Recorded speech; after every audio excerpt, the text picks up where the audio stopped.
Hello, તો આજે આપણે રિવિઝન કરવાના છે. ચેપ્ટર નંબર 1 છે, બરાબર, મેકેનિક્સનું બેઝિક એન્જિન મશીન સબ્જેક્ટ છે, જે આપણો EM, બરાબર, એની આપણે વાત કરવાના અહીં હતી કે એ ચેપ્ટરમાંથી આપણે કયા પોઈન્ટ અને ઇમ્પોર્ટન્ટ ક્વેશ્ચન આવી શકે, બરાબર, મિડ એક્ઝામને તે ધ્યાનમાં રાખીએ આપણે, બરાબર. જીટી માટે લાસ્ટમાં આપણે પ્રશ્ન વિડીયો પ્રેસેલ બનાવશે, બરાબર. તો જોઈએ આપણે આના એમાં સૌથી પહેલાં આપણે એન્જિન મશીન છે એની વ્યાખ્યા કરી નાખવાની, બરાબર. પછી તમને આ 4 ટાઈપ્સ આપ્યા છે: સ્ટેટિક્સ એટલે સ્થિતિશાસ્ત્ર, ગતિશાસ્ત્ર, બળ વિજ્ઞાન અને શુદ્ધ ગતિ વિજ્ઞાન. એ પણ તૈયારી કરી નાખવાની, બરાબર. અને પછી તમારે એક તમને કહેવાય ને કે તફાવત આપેલો છે, એ પણ તમારે રેડી કરી નાખવાનો, બરાબર.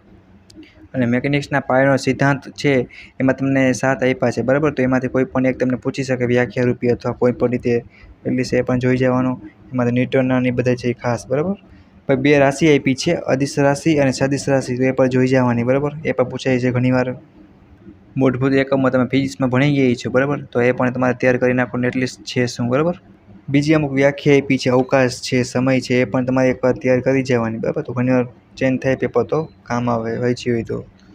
પછી બળની વ્યાખ્યા આપી છે, તો એ પણ એટલીસ્ટ જોઈ જવાની, બરાબર, આખી. પછી જોવા જઈએ આપણે તો એની લાક્ષણિકતા પણ આપી છે, એ પણ એટલીસ્ટ યાદ રાખી લેવાની, બરાબર. વેઇટ અને માસની વાત કરી, બરાબર, કે ઘણીવાર તમને આનો બેની વ્યાખ્યા પૂછાય, બરાબર, અને ઇક્વેશન પણ પૂછાય, તો એટલીસ્ટ વાંચ્યું હોય તો આપણે વાંધો ના આવે, બરાબર. બીજી છે બળની પદ્ધતિ અને વર્ગીકરણ. તો આ તમારે પ્રથમ તૈયાર કરી નાખવાનું, એટલે ક્લાસિફિકેશન બનાવીને પછી તમારે શું કરવાનું, એક વિષય સમજાવવાનું, બરાબર, શોર્ટમાં ફિગર સાથે. સંગામી બળો છે, એક રેખીય બળો છે, પછી સમતલીય સંગામી બળો છે, વગેરે બધા તમારે યાદ કરી નાખવાના, જે તે ક્લાસિફિકેશનમાં આવતા હોય, બરાબર. પછી વાત કરી કે બળનો અધ્યારોપણનો નિયમ, બરાબર, પ્રિન્સિપલ છે ઓફ સુપરપોઝિશન ઓફ ફોર્સ, એ પણ તૈયાર કરી નાખવાનું. અને બળનો સંચાલનશીલતાનો નિયમ, ટ્રાન્સમિસિબિલિટી ઓફ ફોર્સ, બરાબર. એ વસ્તુ તો બે ફોર્સ માટે જ છે, એટલે જોવાનું કેવું કેના માટે, બરાબર. અને ફિગર છે તો એ પણ આપણે સૌથી 100% પહેલાં આપણે પ્રેક્ટિસ કરશી અને દોરવાની ટ્રાય કરશે. આના પરથી ઘણા માર્ક્સ કવર થઈ જતા હોય છે, બરાબર.